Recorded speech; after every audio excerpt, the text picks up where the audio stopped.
ব্রাজিলের 2026 বিশ্বকাপের গ্রুপ পর্বের ম্যাচগুলো সময়সূচি দেখুন। 2026 বিশ্বকাপে ব্রাজিল পড়েছে সি গ্রুপে। তাদের তিন প্রতিপক্ষ হলো মরক্কো, স্কটল্যান্ড ও হাইতি।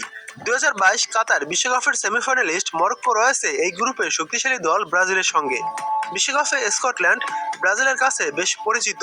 বিশ্বমঞ্চে 4বার দেখা হয়েছে তাদের। মরক্কোর সঙ্গেও একবার খেলেছে সিলেসাওরা। সব মিলিয়ে মরক্কোর সঙ্গে 3বার খেলেছে ব্রাজিল।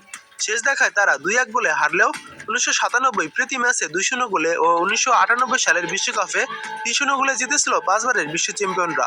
3 ম্যাচে 2টি জয় ও 1 হার ব্রাজিলের। হাইতির সঙ্গে ব্রাজিল 3বার খেলে প্রত্যেকবার বড় ব্যবধানে জিতেছে। 1974 সালে প্রীতি ম্যাচে 4-0 গোলে, 2004 সালে প্রীতি ম্যাচে 6-0 গোলে ও 2016 সালে কোপা আমেরিকায় 7 গোলে জয় দেখেছে সিলেসাওরা। সি গ্রুপে ব্রাজিলের সবচেয়ে চেনা জানা দল স্কটল্যান্ড। দুই দলের লড়াই হয়েছে মোট 10 বার। ব্রাজিল অপরাজিত থেকেছে। তাদের 8 জয় ও 2টি ম্যাচ ড্র। 4বার বিশ্বকাপে খেলেছে দুই দল। 1974 সালে গোলশূন্য ড্র হয়। 1982 সালে 4-1 গোলে জয় পায় ব্রাজিল। 1990 সালে 1-0 গোলে জয় পায় ও 1998 সালে 2-1 গোলে জয় পায় ব্রাজিল। 2026 বিশ্বকাপে ব্রাজিলের গ্রুপ পর্বে সবগুলো ম্যাচের সময়সূচি দেখুন। জুনের 13 তারিখ ব্রাজিল বনাম মরক্কো। এই ম্যাচটি শুরু হবে বাংলাদেশ সময় ভোর 4টায়। ম্যাচের venue MetLife stadium, new York, new jersey.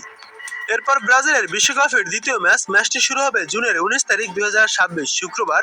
Brazil বনাম হাইতি মাঠে নামে বাংলাদেশ সময় সকাল 7টায় ম্যাচটি শুরু হবে।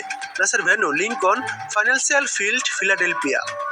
এরপর গ্রুপ পর্বে ব্রাজিলের তৃতীয় ম্যাচটি শুরু হবে জুনের 24 তারিখ 2026 ব্রাজিল বনাম স্কটল্যান্ড। এই ম্যাচটি শুরু হবে বাংলাদেশ সময় ভোর 4টায়। ম্যাচের venue hard rock stadium, Miami.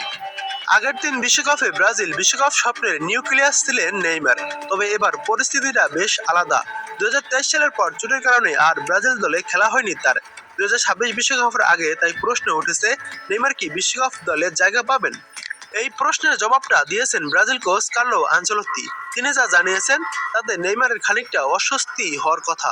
তিনি সাফ জানিয়ে দিয়েছেন, নেইমার এখন আর অটো চয়েস নন। বিশ্বকাপ স্কোয়াড নির্বাচনে কোন খেলোয়াড়ের নাম বা সুনামের চেয়ে ফর্মই গুরুত্ব পাবে। শুক্রবার ওয়াশিংটন ডিসিতে বিশ্বকাপের ড্র অনুষ্ঠানের পর সাংবাদিকদের সাথে কথা বলতে গিয়ে তিনি জানালেন, নেইমার দলে থাকবেন কিনা তা নির্ভর করবে তার পারফরম্যান্সের উপর।